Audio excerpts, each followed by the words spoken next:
कैसे हो मेरे पढ़ाकू? बढ़िया, गुड। लास्ट टाइम हमने एग्जाम्पल 3.4, 3.5 और 3.6 सॉल्व किए थे। आज आगे बढ़ते हैं एग्जाम्पल 3.7 पे। तो आइए सॉल्व करते हैं example 3.7। Stopping distance of vehicles. बहुत ही मज़ेदार एग्जाम्पल है। सॉल्व तो फटाफट हो जाएगा, पर समझने वाली बात है इस एग्जाम्पल में। When brakes are applied to a moving vehicle, the distance it travels before stopping is called stopping distance. क्या बनी डेफिनेशन स्टॉपिंग डिस्टेंस की? When the brakes are applied to a moving vehicle, the distance it travels before stopping is called stopping distance. मतलब हम vehicle लेके जा रहे हैं, अगर आप ब्रेक अप्लाई भी करोगे तो इमीडिएटली व्हीकल स्टॉप नहीं हो जाएगा, कुछ डिस्टेंस तो ट्रैवल करेगा। ब्रेक लगाने के बाद भी थोड़ा डिस्टेंस तो आगे बढ़ेगा। ब्रेक लगाने से स्पीड कम होगी, पर स्पीड जीरो होने में थोड़ा टाइम लगेगा। तो when brakes are applied to a moving vehicle, the distance it travels before stopping is called stopping distance. मतलब ब्रेक अप्लाई कर दी हमने, पर स्टॉप होने से पहले, ब्रेक लगाने के बाद और स्टॉप होने से पहले जितना डिस्टेंस ट्रैवल किया है उसको क्या बोलेंगे हम? Stopping distance. It is an important factor for road safety and depends on the initial velocity v0। Road safety के लिए इम्पोर्टेंट फैक्टर है स्टॉपिंग डिस्टेंस, और वो किस पे डिपेंड करेगा? एक तो इनिशियल वेलोसिटी पे डिपेंड करेगा कि कितनी स्पीड से जा रही है हमारा गाड़ी, जो है हमारा जो व्हीकल है वो कितनी इनिशियल वेलोसिटी से जा रहा है उस पर डिपेंड करेगा। और दूसरा किस पे डिपेंड करेगा? And the braking capacity. Braking capacity कैसी है व्हीकल की, इसलिए हम जब भी व्हीकल परचेस करते हैं तो ब्रेकिंग कैपेसिटी कैसी है, कैसी ब्रेक्स हैं, वो सब कुछ चेक करते हैं।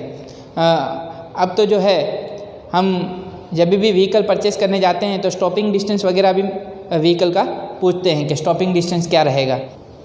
जैसे कि 0 to 100 की स्पीड अचीव करने में कितने सेकंड लगेंगे, ठीक है, ये व्हीकल इतनी देर में 0 to 100 पहुंच जाता है।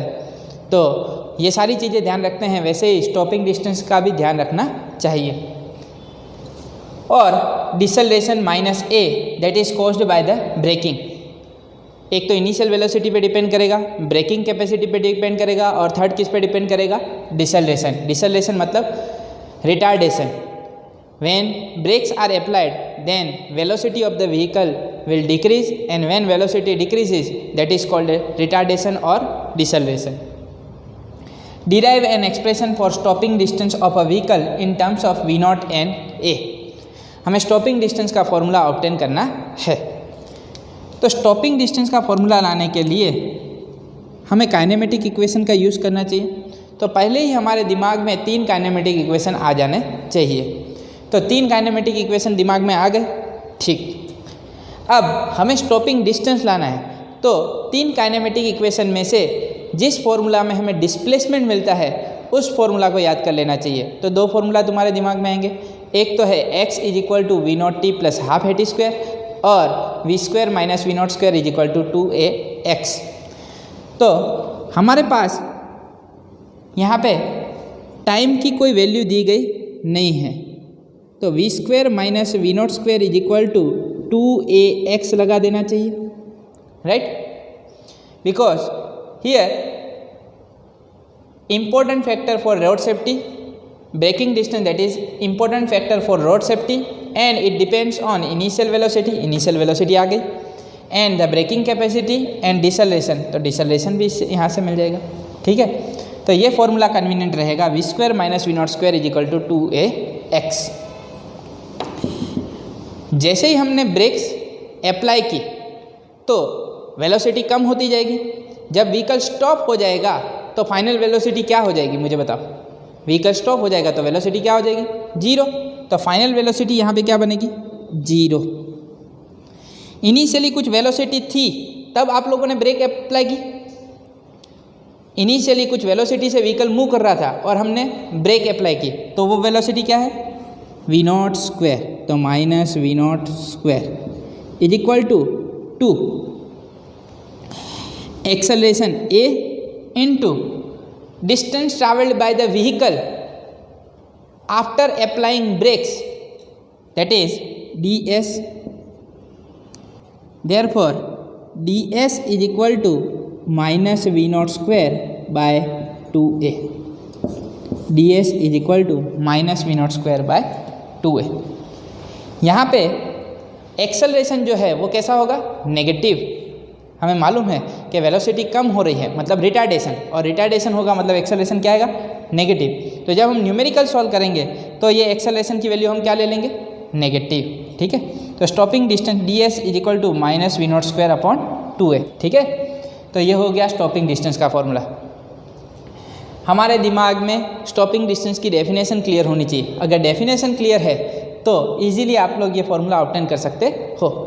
एक्चुअली ये थियोरेटिकल एग्जांपल था, इसमें कुछ सॉल्व करना तो था नहीं, सिर्फ हमने 3 काइनेमेटिक इक्वेशन में से एक इक्वेशन लगा दिया, ब्रेक अप्लाई की है तो थोड़ी देर के बाद व्हीकल स्टॉप हो जाएगा। व्हीकल स्टॉप हो जाएगा तो वेलोसिटी क्या हो जाएगी, 0, और यहाँ से हम डिस्प्लेसमेंट निकाल सकते हैं। तो डिस्प्लेसमेंट कितना होगा, व्हीकल ब्रेक अप्लाई की और उसके बाद स्टॉप हो रहा है तो वो डिस्प्लेसमेंट क्या हो गया, stopping distance. So that is d s. D s is equal to minus v naught square by 2a। क्या ठीक, चल बिल्कुल सिंपल सा एग्जाम्पल है, पर MCQ और न्यूमेरिकल में बहुत काम आएगा जब हमें स्टॉपिंग डिस्टेंस निकालना होगा। स्टॉपिंग डिस्टेंस क्यों इंपॉर्टेंट है, because to decide speed limits near to school zone, hospital etcetera. तो जब भी व्हीकल हॉस्पिटल के आसपास से, स्कूल वगैरह के पास से पास होते हैं तो इनिशियल वेलोसिटी, व्हीकल की वेलोसिटी कितनी होनी चाहिए। अगर कोई इमीडिएटली रास्ते में आ जाए तो हमारी ब्रेकिंग कैपेसिटी भी तो होनी चाहिए। तो वहाँ पे स्पीड लिमिट डिसाइड करने के लिए स्टॉपिंग डिस्टेंस का यूज़ होता है। Therefore this thing is very important for road safety purpose. This thing is very important for road safety purpose. आइए सॉल्व करते हैं एग्जाम्पल 3.8। ये भी मज़ेदार एग्जाम्पल है। Reaction time. Reaction time is the time a person takes to observe, think and act. Whenever we are giving reaction to anything, react करने में कुछ समय लगता है। आपके सामने कोई प्रॉब्लम है, कोई सिचुएशन है तो उसे रिएक्ट करने में कुछ समय लगेगा। पहले तो क्या करना होगा, ऑब्जर्व करना होगा, फिर उसके पर सोचेंगे, फिर एक्ट करेंगे।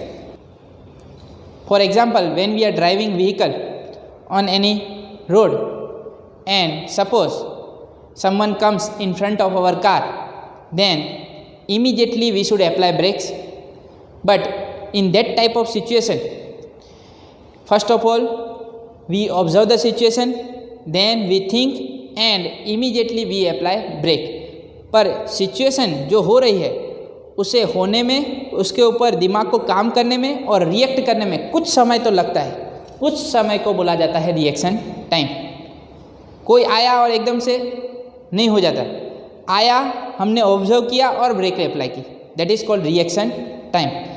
किसी भी चीज़ को रिएक्ट करने में कुछ टाइम तो लगता ही है, ठीक है, तो उसे बोला जाता है reaction time. Reaction time depends on complexity of situation. Situation कितनी कॉम्प्लेक्स है, इमीडिएटली कोई आ जाएगा तो रिएक्शन टाइम छोटा हो जाएगा, जल्दी से हम ब्रेक अप्लाई कर देंगे। पर समझ लो कि हमें दूर से मालूम है कि ये चीज़ बीच में आने वाली है, यहाँ कोई बम्प है, तो हमारा रिएक्शन टाइम जो होगा, हम ब्रेक अप्लाई करेंगे पर उसके लिए रिएक्शन टाइम बढ़ जाएगा। तो कितनी कॉम्प्लेक्स सिचुएशन है उस पर डिपेंड करेगा reaction time. Second, it depends on individual person to person this reaction time will be different. कोई जो है उसका रिएक्शन, पर्सन ए के लिए रिएक्शन टाइम अलग हो सकता है, पर्सन बी के लिए रिएक्शन टाइम अलग हो सकता है। मतलब reaction time depends on complexity of situation and it depends on individual. Take a ruler and ask your friend to drop it vertically through a gap between your thumb and forefinger. क्या बोल रहे हैं? Take a ruler and ask your friend to drop it vertically through a gap between your thumb and forefinger. After you catch it, find the distance d traveled by the ruler. ये चीज़ करनी है, यहाँ से पता चल जाएगा कि reaction time कितना है। ठीक है, सिचुएशन कैसी बनेगी, एक प्रैक्टिकल एग्जांपल आपको दिखाता हूँ। अभी मेरे हाथ में एक स्टिक है, ठीक है, और मैं किसी और को बोलूँ कि मैं ये स्टिक को ड्रॉप करने वाला हूँ वर्टिकली डाउनवर्ड, ठीक है, और उसे कैच करना है।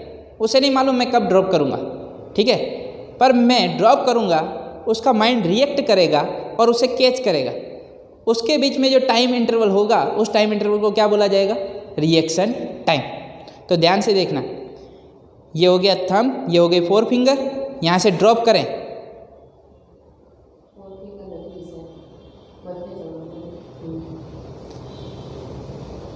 ये हो गया थंब, ये हो गई फोर फिंगर, और जैसे ही मैं इसे ड्रॉप करूँगा और कैच करूँगा, उसमें ये स्टिक कितना नीचे जाती है वो डिस्टेंस हमें मालूम होना चाहिए।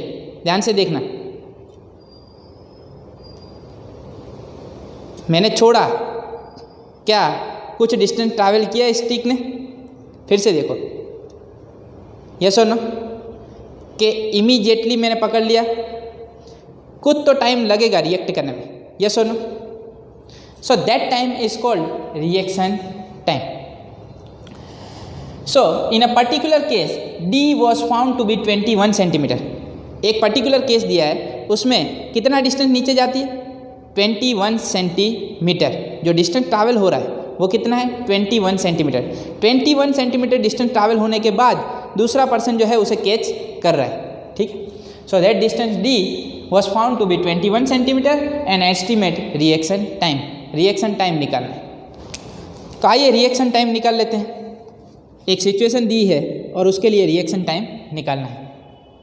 ये जो डिस्टेंस दिया हुआ है वो डिस्टेंस किस में दिया हुआ है? सेंटीमीटर में। तो 21 इंटू 10⁻² मीटर, राइट। सेंटी मतलब 10⁻², सो 21 इंटू 10⁻² मीटर हमारे पास डिस्टेंस है से। And this ruler is dropped vertically downward. Whenever any object is dropped in downward direction, that motion is nothing but free fall। तो फ्री फॉल हो गया, तो मुझे बताओ जहाँ से ड्रॉप किया है तो वेलोसिटी क्या होगी? इनिशियल वेलोसिटी क्या हो जाएगी? v0, that is 0, yes sir. तो इनिशियल वेलोसिटी हो गई 0। अब मेरे पास डिस्टेंस है और इनिशियल वेलोसिटी है, बताओ कौन सा काइनेमेटिक इक्वेशन लगे? Second kinematic equation. क्या था second kinematic equation? x is equal to v0t plus half at²। x that is displacement and displacement that is nothing but d, that is vertically downward, plus or minus, minus, तो minus d is equal to initial velocity that is 0 plus 1/2 acceleration. कौन सा acceleration लग रहा होगा? Vertically downward towards ground. कौन सा acceleration होगा? Gravitational acceleration. Plus g minus g, minus g, and this is nothing but reaction time TR²। This minus minus will get cancelled, therefore this can be written as D is equal to half GTR², therefore TR² is equal to 2D/G। 2 into distance that is 21 into 10⁻², what is the value of gravitational acceleration? 9.8। Find the value of TR², calculate it numerically। Once you get TR², just you have to take square root of that, that will give you reaction time in second। तो इसे calculate करना होगा। 2 into 21 that is 42, 42 upon 9.8। So if we calculate it numerically, we will get 4.28 into 10⁻²। If we take the square root on both the sides, then we will get TR reaction time under root 4.28 into 10⁻²। If you take square root of 4.28, that is nearly 2.06 into 10⁻1। 10⁻² का square root क्या बनेगा? 10⁻1। तो 2.06 into 10⁻1 that is 0.2।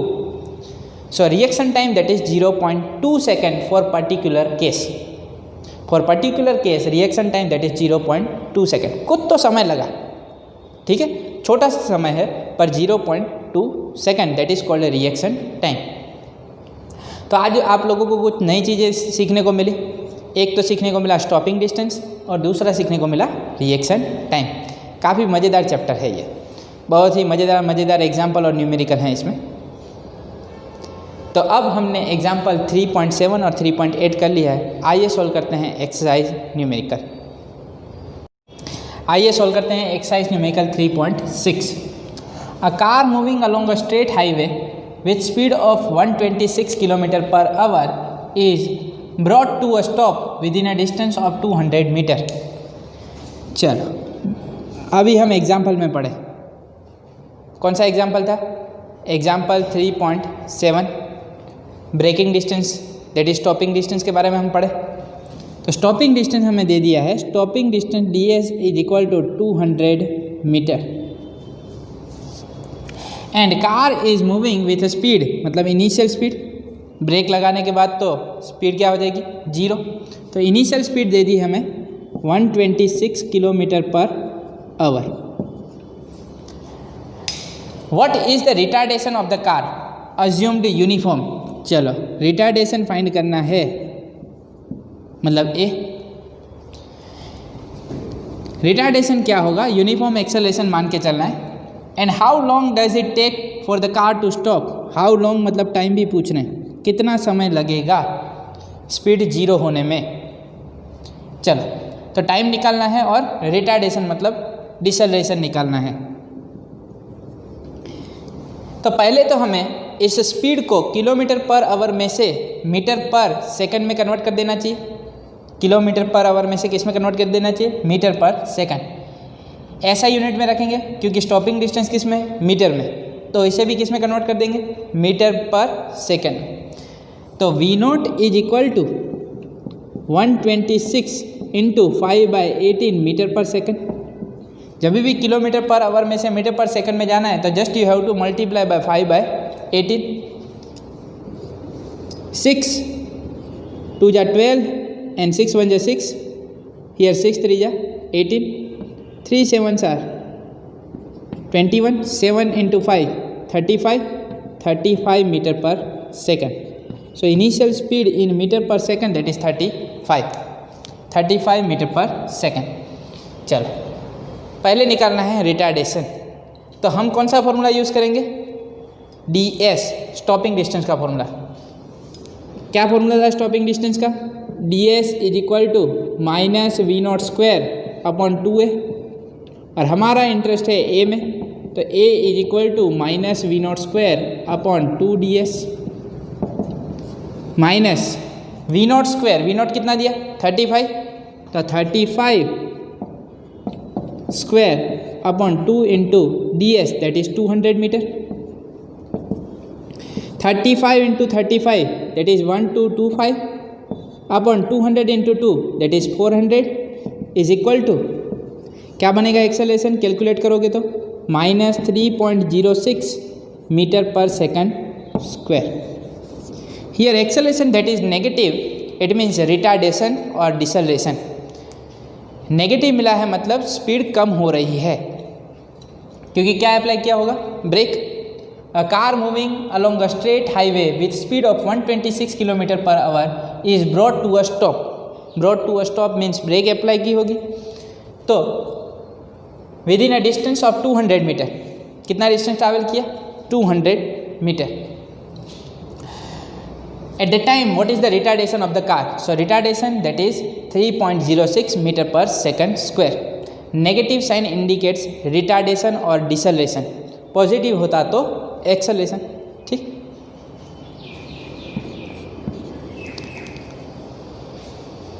Gravitational acceleration और free fall की बात अलग है, उसमें हम नेगेटिव साइन कंसिडर करते हैं डाउनवर्ड डायरेक्शन के लिए।